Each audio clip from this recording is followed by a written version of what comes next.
Bab 51. Nama, CEO berbahaya penulis, Ni. Darcy, plus matikan mengatur ulang. Tidak heran dia akan sangat gugup. Yi Chu adalah objek kekagumannya sejak kecil. Dengan orang tua yang merupakan pejabat tinggi pemerintah, suasana kekeluargaan yang kuat, prestasi luar biasa dalam berbagai beasiswa setiap tahun, dan penampilan tampan yang menyapu seluruh jurusan di sebuah universitas.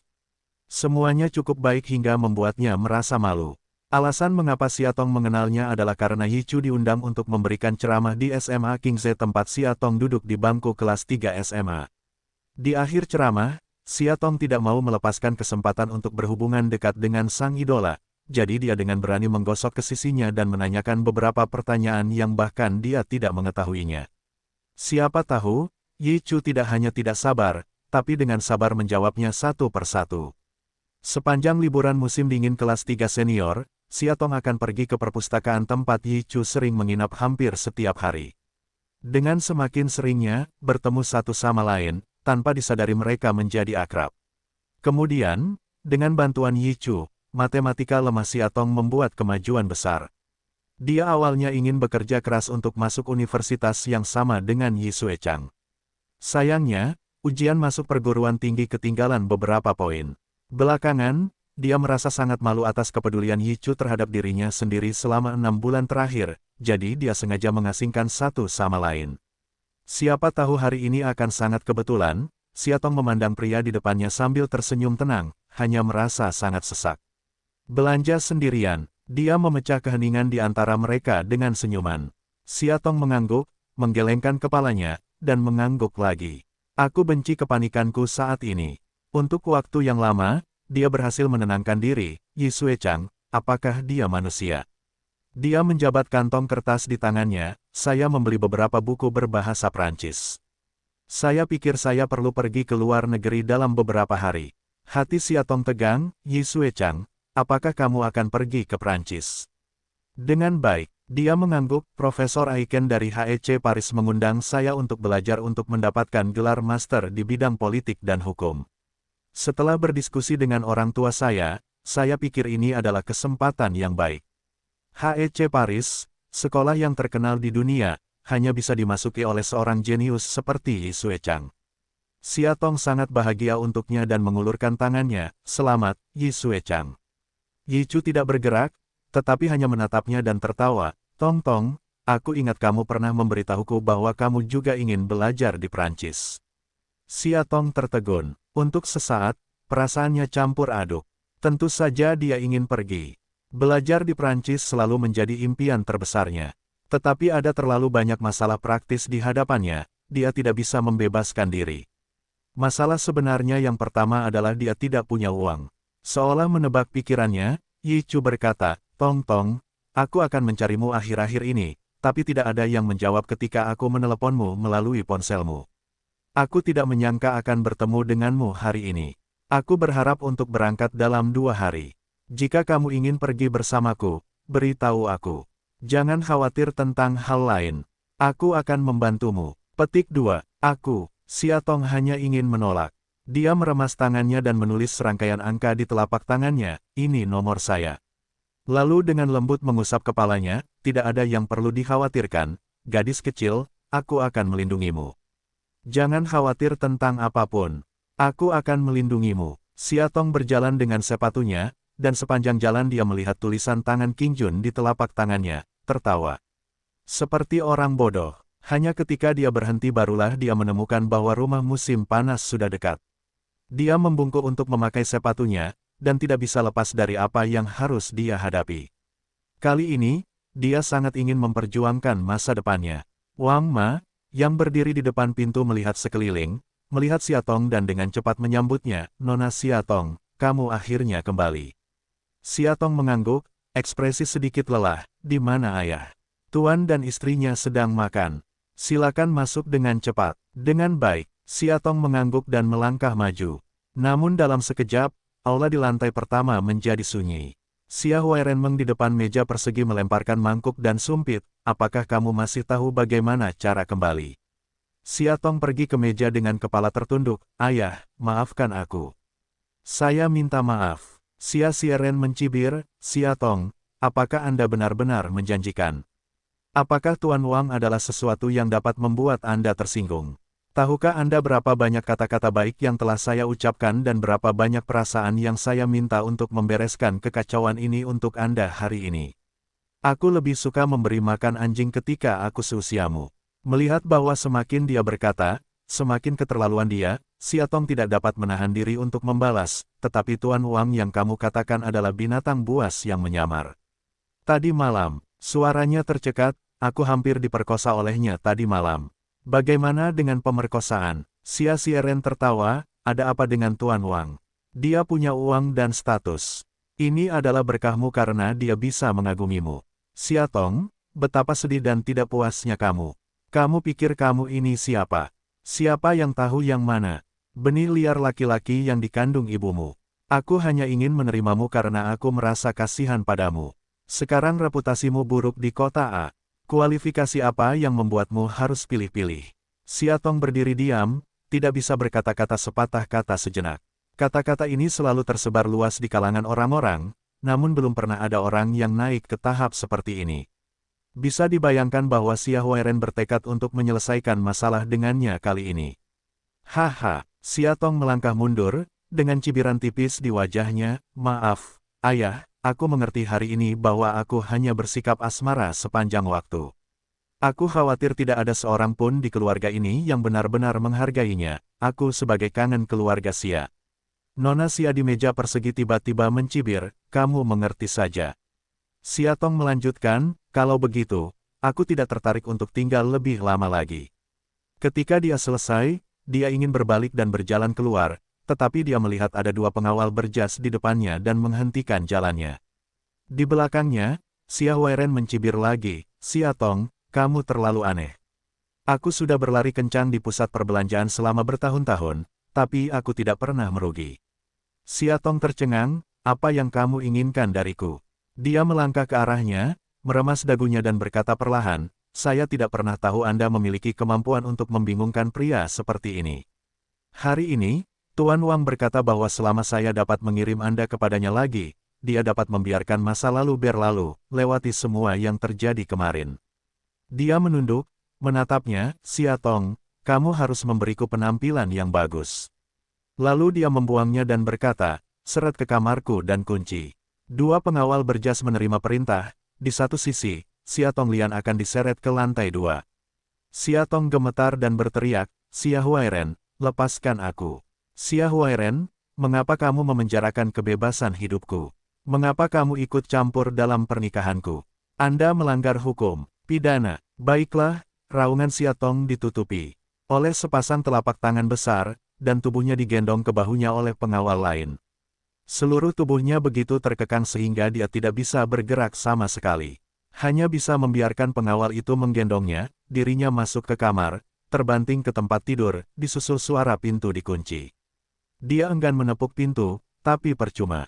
Saat ini, bukan hanya pintu tapi juga jendela yang dipaku rapat. Dia bisa tidak melarikan diri sama sekali. Setelah berjuang melawan amarah selama 3 jam, dia akhirnya terpeleset ke tanah, memeluk lututnya dan mulai menangis. Saya semakin merasa berada dalam lingkaran yang asing. Terus-menerus melawan, terus-menerus melarikan diri, tetapi di dalam akhirnya hanya bisa seperti hewan yang terperangkap seperti manipulasi dan kontrol sewenang-wenang. Itulah yang terjadi di Pulau Saiyue, dan sampai sekarang masih begitu. Dia baru saja melarikan diri dari kandang kecil ke kandang yang lebih besar, dan tidak pernah bisa mengendalikan hidupnya. Meringkuk sambil menangis lelah, tanpa sadar tertidur. Sepertinya ada suara pintu terbuka di dalam mimpi. Begitu Siatong bangun, dia dikejutkan oleh wajah penuh kasih sayang Wang Ma. Dia memeluknya, Wang Ma, tolong aku, tolong bantu aku. Wang Ma meletakkan nampan berisi makanan di tanah dan membelai rambut Siatong dengan cemas, nyonya kedua, kamu harus makan sesuatu dulu. Jika kamu lapar terlalu lama, kamu tidak akan sanggup menanggungnya. Tuan, aku, petik 2, Wang Ma, bisakah kamu membantuku? Aku tidak ingin dimanjakan oleh lelaki tua seperti mainan. Tolong bantu aku. Tapi, Wang Ma merasa malu, tapi apa yang bisa dilakukan wanita tua sepertiku memiliki? Bagaimana saya bisa? Apa yang dikatakan Wang Ma juga benar. Identitasnya di keluarga Xia hanyalah seorang pelayan senior. Beraninya menentang Xia Huairen secara terbuka dan membiarkannya keluar. Xia Tong menjadi tenang, tiba-tiba merendahkan suaranya dan berkata, "Wang Ma, kamu memikirkan cara, bisakah kamu membantuku membawa ponsel lain kali?" Untuk mencegahnya melakukan kontak dengan dunia luar, Xia Huairen bahkan memutus semua saluran di kamarnya. Sekarang dia punya untuk mengambil risiko. Dia berpikir, oke, efisiensi Wang Ma juga sangat tinggi. 2 jam kemudian, dia mengiriminya ponsel atas nama mengirim susu tidur. Setelah dia pergi, Xia Tong mengeluarkan kartu nama berlapis emas dengan Qin Hansheng di atasnya, dan merasakan telapak tangannya yang gugup mulai berkeringat. "Aku yakin kamu akan membutuhkannya, gadis kecil." Kata-kata Qin Hansheng sangat jelas di siang hari. Pada saat itu, dia hanya merasa terhina dan meremehkan. Tak disangka, dalam waktu kurang dari 10 jam, ia harus tunduk pada pria tersebut.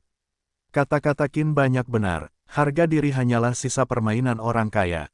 Sekarang dia tidak punya pilihan. Setelah bunyi bip singkat, telepon dijawab, dan suara laki-laki malas terdengar, "Halo, saya Qin Hansheng." Xia Tong terdiam, "Aku." Ujung telepon yang lain tertawa dan sepertinya sudah menebak segalanya, "Gadis kecil, bagaimana kamu bisa mengetahuinya begitu cepat?" Xia Tong menggigit bibirnya, "Apa yang kamu katakan siang ini benar. Saya tidak pernah berbohong, kecuali di tempat tidur, tentu saja." Xia Tong makan, dia akhirnya memahami temperamen Qin Mucai dalam gas yang kuat dan nakal dari mana. Benar saja, dia adalah ayah dan anak. Dia kelas 1 dalam kemunafikan dan kesopanan. "Saya sekarang dikunci di rumah oleh Xia Huairen. Bisakah Anda membantu saya dulu?" "Ya," katanya dengan nada santai, "lalu kondisiku." Petik 2. "Setelah aku melarikan diri, aku akan segera berangkat ke Prancis. Anda dapat yakin bahwa saya tidak akan pernah muncul di depan Qin lagi." "Oke, kalau begitu, selamat bekerja sama." Setelah menutup telepon, Xia Tong tidak berani mengendur. Tarik kembali tirai, dia melihat lingkaran pengawal di luar villa. Sepertinya kali ini Xia Huairen bertekad untuk memenjarakannya di sini. Ketika dia meletakkan tirai, dia mulai mondar-mandir dengan cemas dan tidak berani tidur karena takut dia akan merindukan Qin Hansheng. 21F. Kantor Manajer Umum. Qin Mucai perlahan menutup formulir laporan di tangannya, bangkit dan meraih jas di kursi. "Ni Seng, ya, Musao, apa yang bisa saya bantu?" Pria jangkung itu berdiri di sisinya. "Di mana kamu menjual ponsel di sekitar sini?" Qin Muci tiba-tiba bertanya. Ni Seng tertegun, "Ponsel apa yang diinginkan Musao? Saya akan memerintahkan seseorang untuk membelinya sekarang." "Tidak," dia melambai untuk menghentikannya. Dengan senyum tipis di matanya, "Saya akan membelinya sendiri." Di hari kerja, Qin Muci selalu menyuruhnya membeli apa yang dia butuhkan, dan jarang melakukannya sendiri. Ni Seng bertanya dengan rasa ingin tahu, apakah ponsel ini akan diberikan Musao kepada Nona Xia. Senyuman di bawah mata Qin Muci dengan cepat berkumpul dan mengerutkan kening, "Siapa bilang aku memberikannya padanya? Mengapa kamu semakin banyak bicara akhir-akhir ini?" Ni Seng tidak lagi berani berbicara, ikuti Qin Mucai menuju lift. Menunggu lift, Qin Mucai tiba-tiba bertanya, "Ni Seng, apakah kamu punya pacar?" Ni Seng tertegun dan memikirkan kata-katanya. Dia menjawab, "Ya." "Oh, kenapa aku tidak mendengarmu berkata?" Qin Mucai dengan santai melihat ke arah lampu lift, "Kalau begitu kamu seharusnya memberinya hadiah, kan?" Apa yang dia berikan? Apakah dia menyukainya? Ketika dia mendengarkan, dia tidak dapat membayangkan bahwa Qin Muhai, yang selalu licik di mal, akan menanyakan pertanyaan ibu mertuanya seperti itu. Hui Musao, gadis-gadis hanya menyukai boneka, bunga, kosmetik, pakaian, dan sebagainya. Yah, Qin Muzi menundukkan kepalanya, seolah sedang bermeditasi. Ni Seng mengingatkan, "Musao, liftnya ada di sini." Qin Muci kemudian sadar kembali, berjalan ke dalam lift dan berkata pada dirinya sendiri, "Aku khawatir dia tidak peduli dengan hal-hal ini." Lantai 2 Siashai. Ini sudah larut. Ini hampir pagi, tapi orang yang dikatakan Qin Hansheng belum datang. Xia Tong dengan cemas duduk di tanah, hanya merasa setiap menitnya adalah penderitaan. Setelah menunggu sekitar 2 jam, tiba-tiba dia mendengar suara ketukan jendela. Dia sangat terkejut. Dia pergi untuk membuka jendela, tetapi melihat seorang pria melompat masuk. Xia Tong terkejut, tanpa sadar hendak berteriak, tetapi mulutnya tertutup. Saya dikirim oleh Qin Ye untuk menyelamatkan Nona Xia. Xia Tong mengangguk, bakat ini menjadi santai. Bagaimana kamu bisa masuk? Bagaimana dengan pengawal di bawah sana? Apakah mereka tidak menemukanmu? Xia Tong bertanya dengan nada mendesak. Pria itu tidak menjawabnya. Dia merobek lembaran itu menjadi potongan-potongan dan mengikatnya ke jendela. Kemudian dia menyerahkan ujung lainnya kepada Xia Tong. Nona Xia, jangan khawatir. Pengawal di bawah telah dibuat pingsan oleh orang-orang kami. Saat Nona Xia turun, seseorang akan datang menemui Anda. Kain untuk keluar dari jendela. Setelah jeda, dia akhirnya melihat ke tempat di mana dia tinggal selama 18 tahun, dan kemudian dia mengalihkan pandangannya kembali. Tindakan Qin Hansheng sangat cepat dan efisien. 1 jam kemudian, Xia Tong dikirim ke gerbang Qingba. Pelayan yang terlatih membawanya ke sebuah kotak dan membuka pintu. Benar saja, dia melihat Qin Hansheng duduk di sofa kulit dengan kaki terlipat dan menatapnya sambil tersenyum. Sepertinya dia sudah menunggu lama. Dia berdiri dan menunjuk ke posisi berlawanan. Nona Xia, kita bertemu lagi. Silakan duduk. Xia Tong duduk dan berkata, Tuan Qin, jika ada hal lain yang ingin Anda katakan, tolong beritahu saya. Saya rasa kita tidak ingin membuang lebih banyak waktu satu sama lain. Dia mengangkat alisnya, tampak sangat bahagia, dan mendorong kantong kertas kuning di depannya. Ini tiket Anda ke Prancis, paspor dan pemberitahuan kampus dan semua hal yang Anda butuhkan. Nona Xia, periksalah.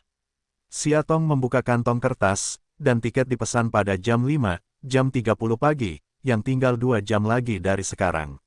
Dia juga memiliki segala macam informasi lainnya. Tiba-tiba, tangannya berhenti, mengeluarkan cek dari kantong kertas, dan mundur ke Qin Hansheng. Saya tidak bisa terima ini. Qin Hansheng bersandar di bagian belakang sofa di belakangnya sambil sedikit mencibir, gadis kecil, jangan bermain-main denganku. Tanpa uang, apakah Anda ingin mengemis di Prancis? Xia Tong menggigit bibirnya, jangan khawatir tentang ini, Tuan Qin. Aku punya caraku sendiri. Dia semakin tertawa dan mengejek, gadis kecil, jika kamu ingin aku khawatir, kamu tidak memenuhi syarat. Apakah Anda pergi ke Prancis untuk mengemis atau menjual diri Anda sebagai pelacur? Itu tidak ada hubungannya dengan saya. Hanya saja anakku membelikanmu beberapa malam yang lalu. Jika saya, seorang ayah, jangan bayar tagihannya, akan terlalu merepotkan bagimu untuk mengganggunya di masa depan. Petik 2. Xia Tong berdiri dan menjadi pucat. Dia berkata dengan dingin, Tuan Qin, saya benar-benar tidak tahu mengapa Anda merasa begitu superior. Saya sama sekali tidak mencintai putra Anda, jadi saya akan meninggalkannya dengan atau tanpa uang. Hanya saja uang itu bukan untuk apa-apa. Karena Anda harus mengirimkannya kepada saya, Tuan Qin, saya akan berusaha sebaik mungkin untuk mengambilnya. Ini juga sebagai biaya perlindungan untuk anjing Anda yang suka keluar dalam cuaca panas yang tidak teratur ketika tidak apa-apa. Petik 2. Lalu dia meraih cek itu dan berbalik untuk keluar. Qin Hansheng dengan santai berkata setelahnya, Nona Xia. Dia berkata dengan sengaja, anak muda, jangan terlalu marah, atau kamu akan menderita kerugian besar di masa depan. Xia Tong tiba-tiba sepertinya memahami sesuatu. Dia berbalik dan memusatkan pandangannya pada sepasang mata yang sehat dan sehat itu, Tuan Qin, kepergian Lin Manru sebulan yang lalu dan kecelakaan lalu lintas setelahnya tidak ada hubungannya sama sekali denganmu. Di lantai 2 Villa Qin, jam 6 pagi. Tirai tebal menutupi semua cahaya, seluruh ruangan gelap seperti sangkar, hanya TV LCD layar datar besar di dinding yang berkedip dengan cahaya yang rumit. 2 gambar diulang berulang kali di TV. Pada gambar pertama, wanita yang telah menyendiri selama berhari-hari dan malam berkata dengan kata-kata yang lurus, Tuan Qin, saya benar-benar tidak tahu mengapa Anda memiliki rasa superioritas yang begitu besar. Saya tidak menyukai Anda nak sama sekali, jadi saya akan meninggalkan dia dengan atau tanpa uang. Hanya saja uang itu tidak sia-sia. Karena Anda harus mengirimkannya kepada saya, Tuan Qin, saya akan berusaha sebaik mungkin untuk mengambilnya. Itu juga biaya perlindungan untuk anjing Anda yang suka keluar dalam cuaca panas yang tidak teratur padahal tidak apa-apa. Gambar kedua adalah 2 gambar. Seorang pria dan seorang wanita bergandengan tangan menuju gerbang, wajah gadis itu menyembunyikan kebahagiaan dan kepuasan, sangat melukai matanya. Qin Mucai menghancurkan remote control di tangannya ke layar di depannya. Yang dia dengar hanyalah suara gemerincing, dan kaca layarnya pecah. Dia bangkit dan membuka pintu. Ni Seng, yang berdiri di depan pintu, khawatir, Musao. Qin Mucai menyerahkan kotak hadiah indah di tangannya dan berkata tanpa ekspresi, buang saja untukku. Ini, apakah kamu tidak mengerti? Suaranya tiba-tiba tenggelam. Ni Seng menundukkan kepalanya dan mengambil kotak. Hadiah. Qin Muci menyandarkan punggungnya ke dinding pintu di belakangnya dan tiba-tiba bertanya, jika saya ingat dengan benar, apakah Tian Hou Shen Yin mengundang saya makan malam hari ini? Aku akan menolak untuk Musao. Tidak, dia tertawa, menyiratkan dendam, aku akan mengurus seluruh restoran Tosni malam ini, dan kemudian membukakan kamar presidensial untukku di Hotel Ginseng. Tidak ada yang boleh mengganggu saya. Ya, 5 tahun kemudian, masa berkumpul di Bandara Anton di sebuah kota. Siatong menggendong bayi perempuannya di satu tangan dan menyeret koper di tangan lainnya. Pada saat ini, sepasang tangan ramping tiba-tiba muncul di belakangnya dan mengambil barang bawaannya. Siatong menoleh ke belakang dan berkata dengan penuh rasa terima kasih, Yi Sue Chang. Mata pria yang jernih seperti air membuat orang merasa damai, saya sudah saling kenal begitu lama, bagaimana saya bisa begitu sopan? Lalu dia mengulurkan tangannya dan ingin mengambil alis Xia Guai dalam pelukan Siatong. Siatong ingin menolak, tapi dia tidak sopan. Dia mengulurkan lengan merah mudanya dan berguling ke pelukan Yichu. Juga air liur basi-basi yang menggosok ke dada pria cantik itu. Sudut mulut Siatong merokok, ini melihat warna lupa warna kecil ibu perempuan, bagaimana menjadi putrinya sendiri. Melihat dua orang berpelukan dengan sangat harmonis, Siatong berkata, Yi Sue Chang, kamu berpelukan dulu sayang di sini dan seterusnya, aku pergi ke kamar mandi. Sangat baik, begitu aku melihat ibu pergi, sayang kecil baru saja membuka matanya, menatap Yi Chuk Xiao bulat-bulat. Kenapa kamu tidak tidur? Yi Chu menyentuh pipi merah mudanya. Xia Guoguai tiba-tiba memiringkan kepalanya dan bertanya, Paman Yi, apakah kamu menyukai ibuku? Yi Chu leng-leng, tapi juga tidak menyangkal, ya. Xia Guoguai terlihat sangat tertekan, tapi aku sangat menyukai paman ibuku. Apakah kamu tidak takut pada Paman Yi? Aku khawatir, tentu saja Paman Yi. Setelah mendengar jawabannya, Xia Guai tertawa dalam pelukannya dan menepuk dadanya. Paman Yi, kamu tidak perlu takut. Ibu sangat menyayangiku. Selama kamu baik pada sayang dan membelikan makanan enak untukku, dia akan meniup bantal ibu setiap hari untuk membantu Paman Yi mengatakan hal-hal baik kepadamu. Oh begitukah? Yi Chu memiliki makna yang mendalam. Xia Guoguai menggelengkan kepalanya dengan bangga, dan dia terlihat seperti penjahat, tetapi jika Paman Yi tidak membelikan makanan enak untuk Guai, sayang, bicaralah hal-hal buruk tentang pamanmu di depan ibu setiap hari dan biarkan dia membencimu. Yi Chu tidak bisa menahan tawa. Siatong baru saja mendekat dan mengangkat alisnya ke lengan putrinya. Dia bertanya, ada apa? Apakah kamu sangat bahagia? Yi Chu tidak bisa menahan senyum. Saat dia ingin membuka mulutnya, Xia Guoguai tiba-tiba menendang kakinya dan berkata, Paman Yi, jangan katakan, jangan katakan. Yah, baiklah, aku tidak akan mengatakannya. Yi Chu tersenyum dan menggelengkan kepalanya, berbalik dan mengambil barang bawaannya di tanah. Dan Xia Guoguai mulai berpura-pura lemah dalam pelukan Siatong, Bu, aku sangat mengantuk dan lapar.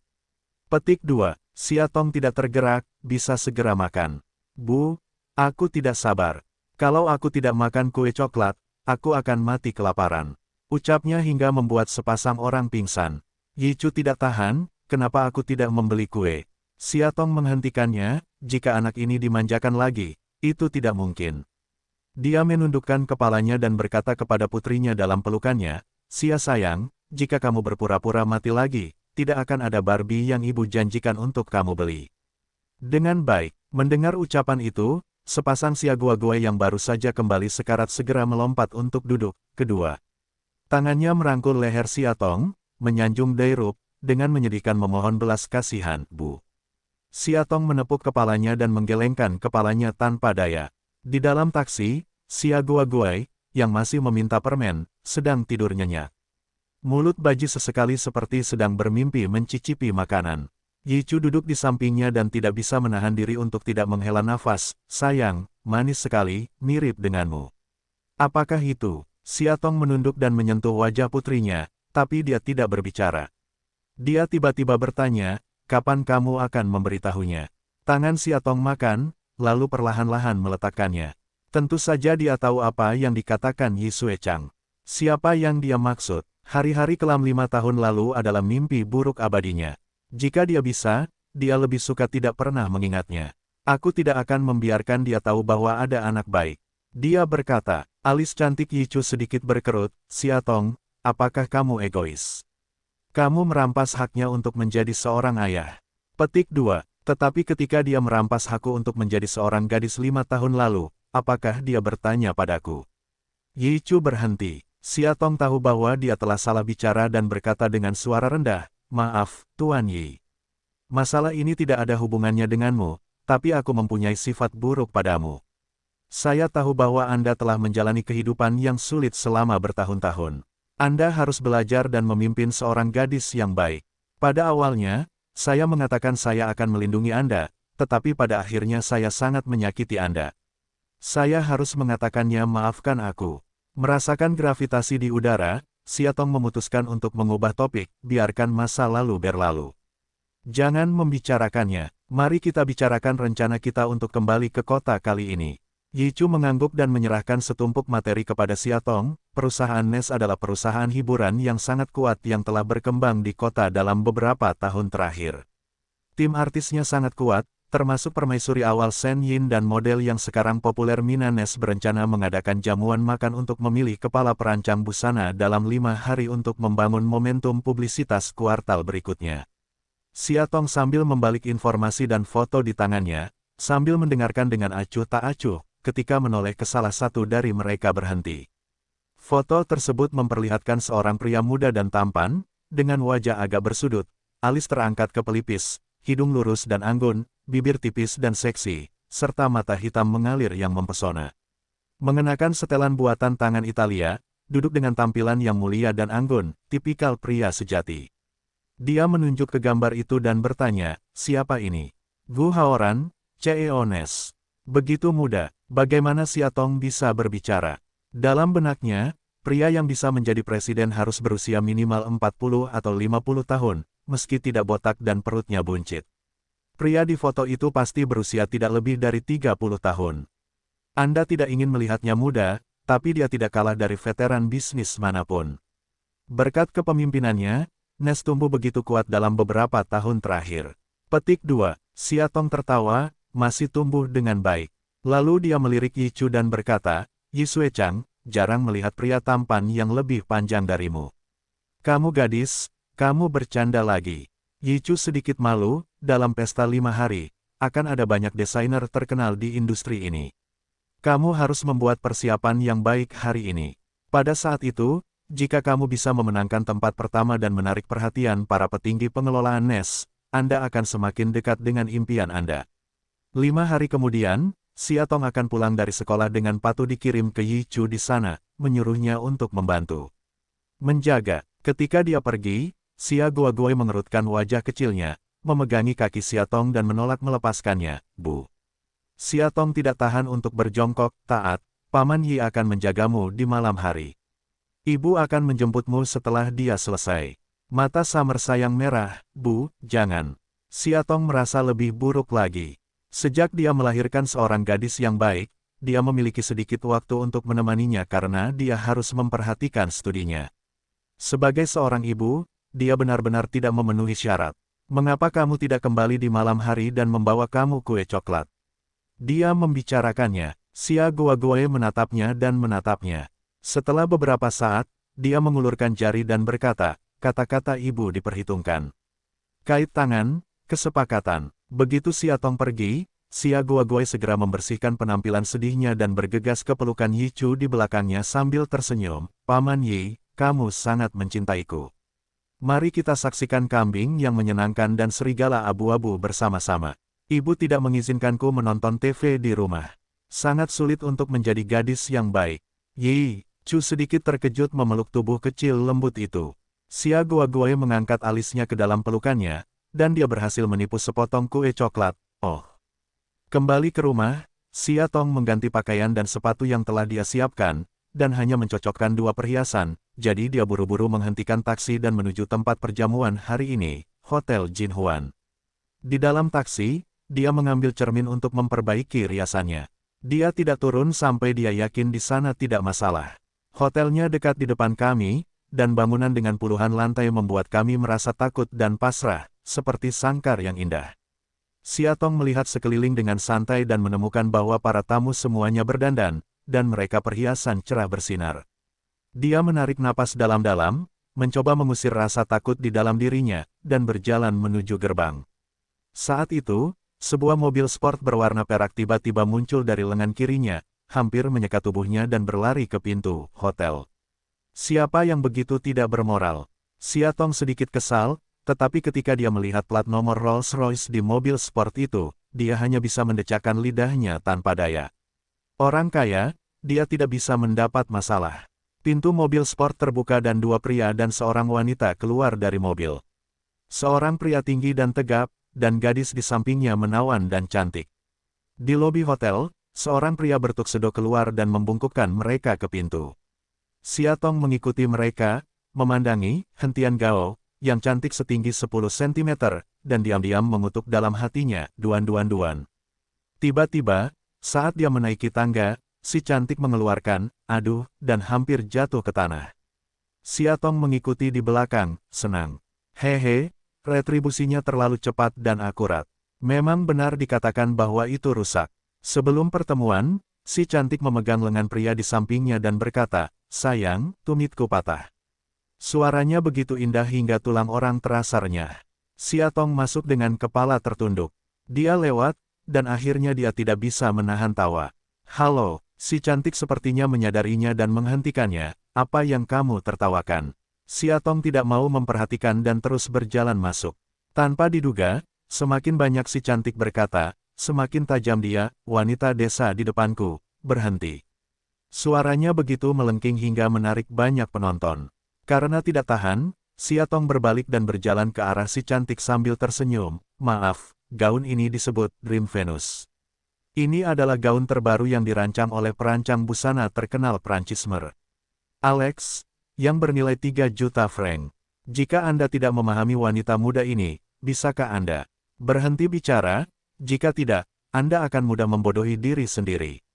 Petik 2. Kamu. Setelah mendengar ini, si cantik membiru dan mengguncang lengan pria di sampingnya dengan salah. Sayang, wanita ini secara terang-terangan telah menyinggung perasaanku.